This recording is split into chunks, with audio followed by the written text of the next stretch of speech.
Assemblymember Anderson, Watts, and members of the committee. My name is Kenneth Cottrell. I am the CEO of Green Chain Incentives and a doctoral candidate at the University of Nevada, Las Vegas School of Public Policy and Leadership, where my research focuses on automated demand response policy for data centers. Today, I want to address a problem that sits at the intersection of Nevada's economic ambitions and its grid reliability obligations. I want to leave this committee with 3 concrete actions that you can take care of right now. I will walk you through 6 topics in the next 12 minutes. First, the scale of low growth challenges. Second, why existing demand side programs cannot solve it. Third, what automated demand response actually does. Fourth, what NV Energy's own integrated resource plan says about automated demand response should deliver. Fifth, the evidentiary gaps that puts those targets at risk. And 6, 3 specific recommendations for the committee that is tied to a deadline that's externally set and non-negotiable. Let me start with the numbers on this slide. Because they're not just projections from an advocacy group, they come directly from NV Energy's 2024 Joint Integrated Resource Plan filed with the Public Utilities Commission of Nevada. 12 data center interconnection projects are expected to bring 5,900 megawatts of new load to Nevada's grid by 2033. That's not a rounding error. That's roughly 2/3 of the grid's current peak demand and added in under a decade. The consequence of inaction is projected capacity as 4,400 megawatts by 2034. But the more immediate number is the one that creates the legal exposure is the Western Resource Adequacy Program, which is the 22,100 megawatts. That's capacity deficiency Nevada is projected to carry in the summer of 2028, which is the first Western Resource Adequacy Program binding season. The chart behind me shows the system peak demand rising from roughly 8,800 megawatts today towards the 13,500 by 2033. Nevada has never faced a demand trajectory like this in its planning history. Data centers are not the only cause, but they're overwhelming when the diamond of drivers.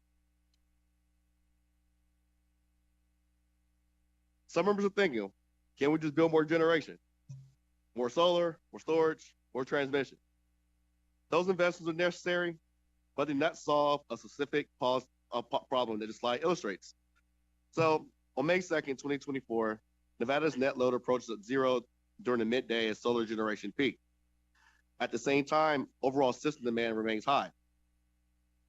When solar output collapsed in the late afternoon, the grid had to ramp up thousands of megawatts of dispatchable capacity in order in an amount of hours. That is the duck curve.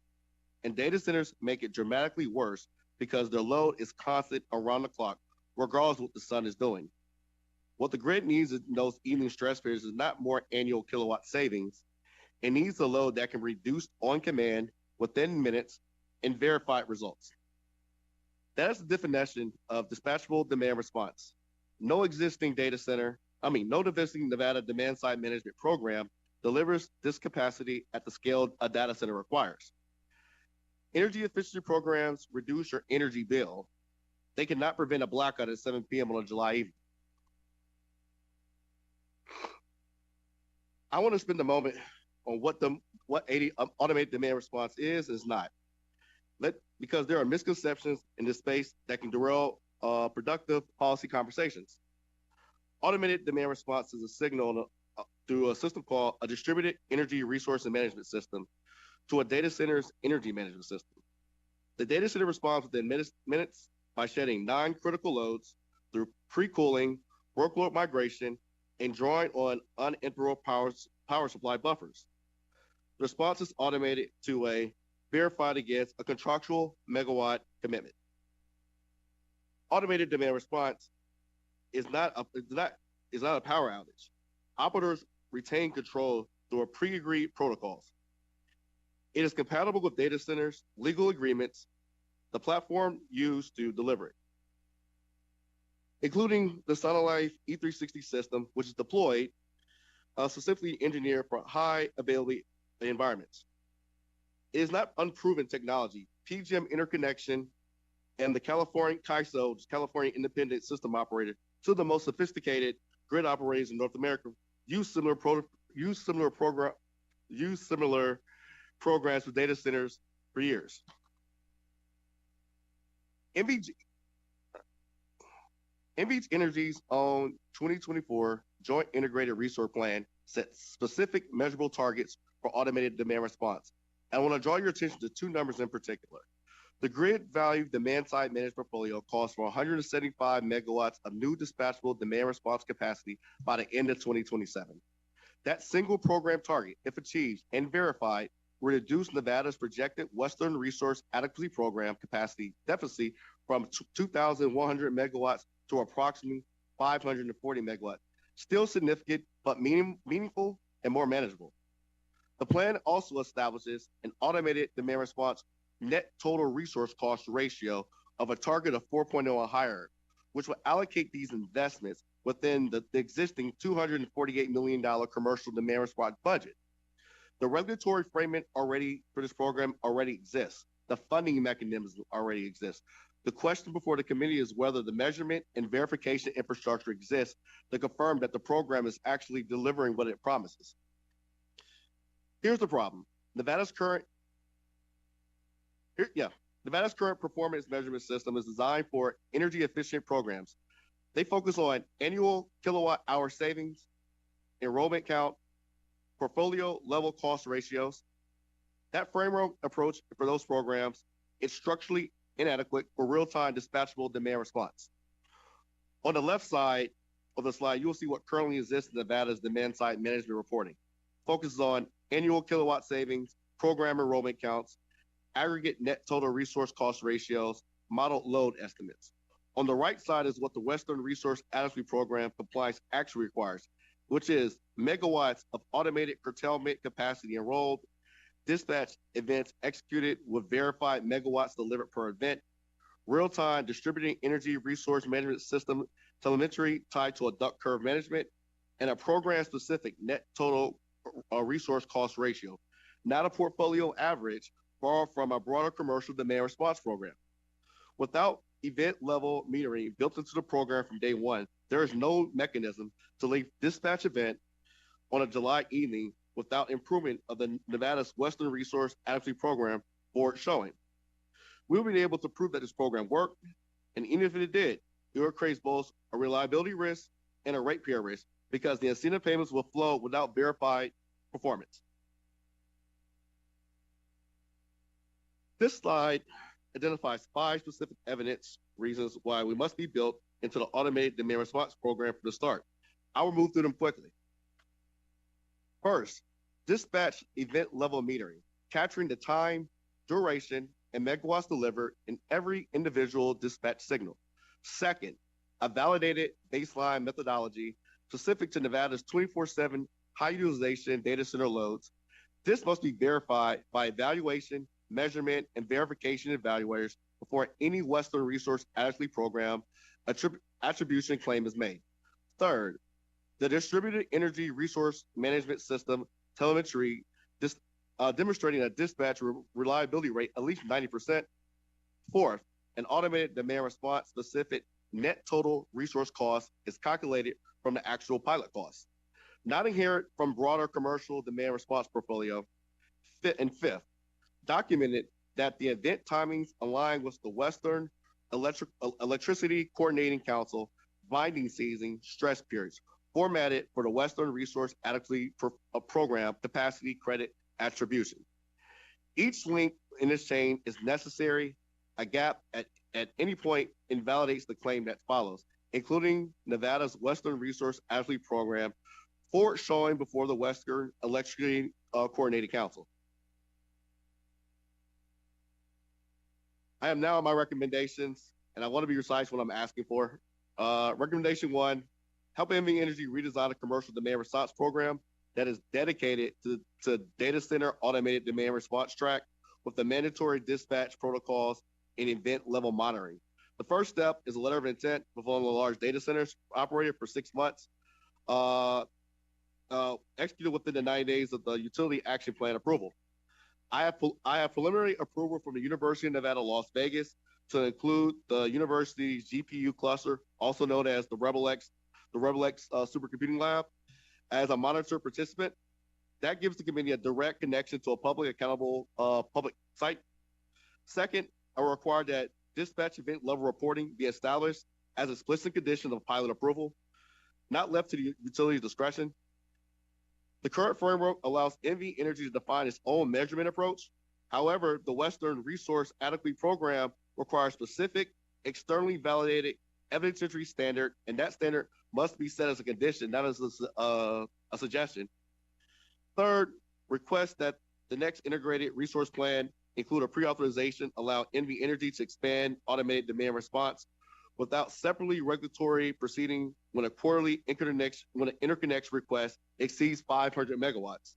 This converts a successful pilot into a binding scalable mechanism and eliminates the regulatory lag that will otherwise consume the time Nevada does not have. The timeline of the slide is not a policy preference. It's a product of three externally set constraints. First, the Western Resource Adequacy Program binding season calendar, the Utility Action Plan approval cycle, and the Integrated Resource Plan submission schedule. Starting now, a committee directive and an NV letter. Sir, I'm going to ask you to come pretty close to wrapping up, please, if possible. Okay. Thank you. Okay. So I will, let's go. Yeah. All right. So let's switch this. First, let's talk about equity. The framework I first described is a cross-subsidy indicator drawn within the Nevada's Senate Bill 488 obligation that monitors whether data center rating centers are shifting costs to residents or ratepayers. If the indicators flags cost shifting and utility accountability triggers. Secondly, the economic development. Grid reliability is increasingly data center site selection criteria. A verified ADR program signals to a data center that an operator in Nevada can absorb the load without destabilizing the grid. That protects the ratepayer and ensuring that the load growth also contributes to rather than undermine the system. And the last one, and I'll close out with this. I'll say it again. This is what I'm asking is a 6-month pilot for one data center, which is the one who used the UNLV, and a required dispatch level event monitor to be established to explicit conditions for pilot approval, and request that the integrated resource plan include a pre-authorization language which allows NV Energy to expand automated demand response when quarterly interconnection request is 500 milligrams. I now conclude my presentation. You did really well with that. Thank you so much. I know there was a large amount of information to try to get through in a very short amount of time. So thank you very much for putting that in. And then I believe, and I really do appreciate all of the information in here. You've got a lot of great ideas in there. I also know that Chair Watts would like to make a comment as well, if possible. Chair Watts?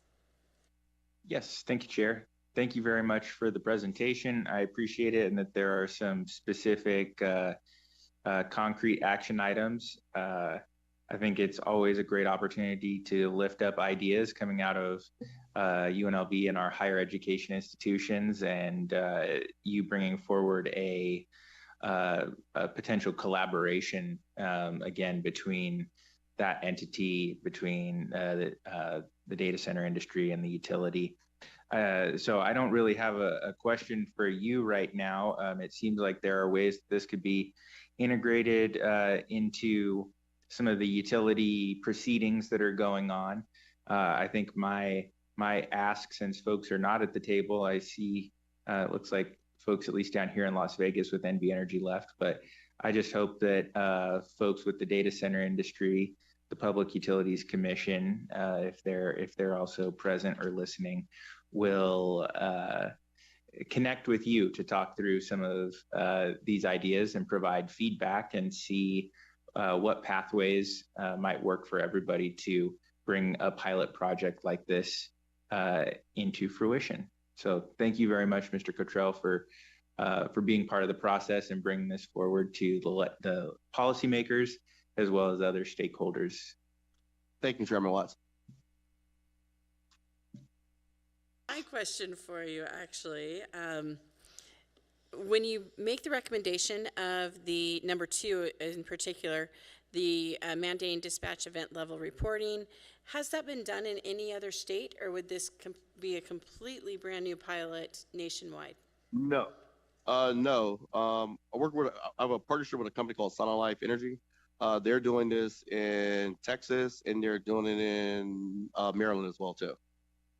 They're the actual company that monitors it on for these systems, as well as like another company called Loads. They're another data center energy management system that tracks tracks this uh, tracks this data. Thank you so much. What I, And no, go ahead.